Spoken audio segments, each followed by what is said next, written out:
Action, exactly. I'm sorry.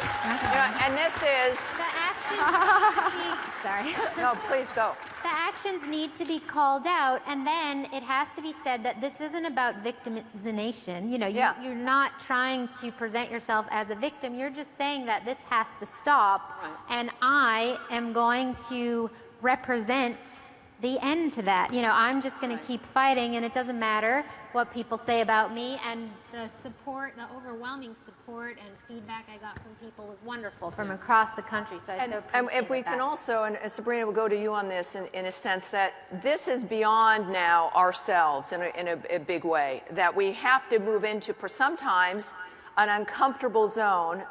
In finding our better selves and our more aggressive selves. We know, you know, if your child is threatened, your home is in trouble, there's a little bit of a something in you, right, that would frighten people, right, ladies? Yeah. We know it's why we like Sarah Palin. Yes, there's a gun somewhere, and there's some big animals, and there's and yet it is, and this is also a difference, to be powerful, Sabrina, to be secure, to be in control of our lives. But we do it with a smile and being as I guess, as attractive as we possibly can be, right? I mean, is that what we see when it comes to women, that we don't have to get rid of our values or become like the left? No. We own our values and then use them to take this country back. Absolutely. Let me say two last things. I know we're running low on time. To that point, and to the point of going on offense, we need to embrace the idea of fairness. All right, the left doesn't own the idea of fairness. We know that fairness is the best predictor of a woman's support for big government. The best predictor, more than her gender, more than age, more than any other demographic variable. Her perception of fairness as equal opportunity versus equal outcome is the best predictor if she will support laws like the Paycheck Fairness Act. We have to turn the conversation around and talk about fairness. Is it fair that you have to sell your house to change the school that your child goes to? Is it fair that you don't own and control your healthcare dollars? Is it fair that we have a $17 trillion debt that is going to be saddled on our children? No, so we need to turn the conversation around. And I'll end with this, that I have a husband, I have a father, I have a son, I have a brother. Men and women do not live in a vacuum, right? What's good for me is what's good for the men in my life, and vice versa. And to the point of you have to stand up for women. If they're being beat up on stage, that's absurd. And how can people find out more about your work, your books, and what you're up to? Yeah, I hope people will visit IWF.org. That's the Independent Women's Forum. The author of Liberty is No War on Women with Carrie Lucas. You can order it at the bookstore here, I think. Fabulous. Crystal, final words here? Yeah, final words is we as a party, whether you're talking about women, men, straight people, gay people, I don't care what. We need to be talking about what we're for as the Republican Party. I know others have said this, but I was sitting in the audience watching Senator Paul speak yesterday, sat next to a woman, and she and I had a conversation about the very things we're talking about today. She felt alienated, and she's frustrated, and she asked me, what should I do? I feel like I have no power. And that's really it. It's sad that so many women in our party feel powerless. So you know what I told her to do? Get involved in your state party, your county party. I don't care what. Make some noise. Let them know that you mean business. Your vote counts. And really, as Tammy pointed out, look at all the great women here at CPAC. We matter. And we own it, ladies. We have to make our voice heard, folks. We have to demand seats at the table, because if we don't, we will not bring more young women like Marilinda here in our party. And we need young women. She is the future.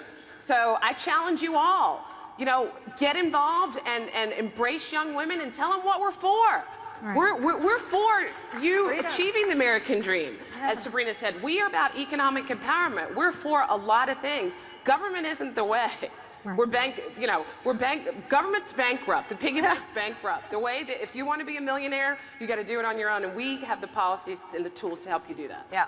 I think it's about conservatism, empowering women versus victimizing them, reminding us that we are the ones in charge, and that is what liberals don't want you to remember, because then you take this country back. Where can people find you, Crystal? Again? Oh, I'm sorry.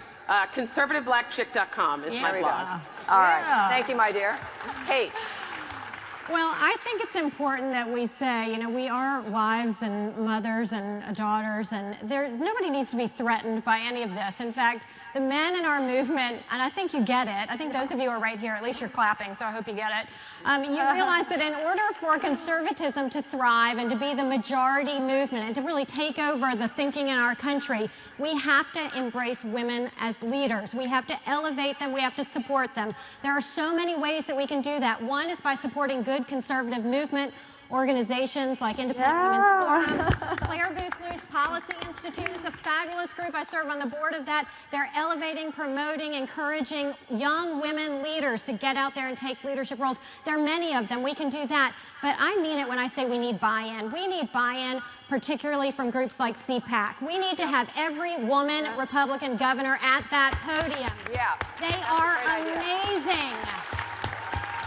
And we need buy-in from the leadership in Congress. We need more women, conservative women, as heads of committee. Where are some of these women who are incredible? Marsha Blackburn, by the way, incredible. Awesome. Yeah. She's awesome, but there are women, there are conservative women in Congress that should be out there when free contraception is being talked about. Please, white men, stay behind. Let the women go out there and talk about these issues. We love white men, okay? We love older white men. It's great, but we just have to promote our women in order to start resonating, in order for people to start listening to us. We need to do that. And Kate, where can people find you? KateObenshain.com, a blog, and Divider in Chief is my latest book. I wonder what that's about. Go check it out. Excellent. Thank you very much. Marilinda. Yes, I really thank you for having me here today. It's been wonderful, and it's true, you know, my job as a candidate and then hopefully having that national platform in Congress will be to point out that, look, this administration is promoting equality of outcome. When the federal government does that, you're reducing everybody to the lowest common denominator. That's right. We need to be talking about what our country has offered, and that is what we should be promoting, and that's equality of opportunity. That's what we're all about. That's the innate genius of America. That's the defining characteristic of Americans, that we have an inherent and innate genius for invention and innovation, and we need to be able to apply that as we want to as individuals in a free society. So I'm working again to win this race, and my website is marilindagarcia.com. Spell that for everybody. Marilinda. That was my grandmother Maria Very and nice. great aunt Linda. Oh. And my mom made it up.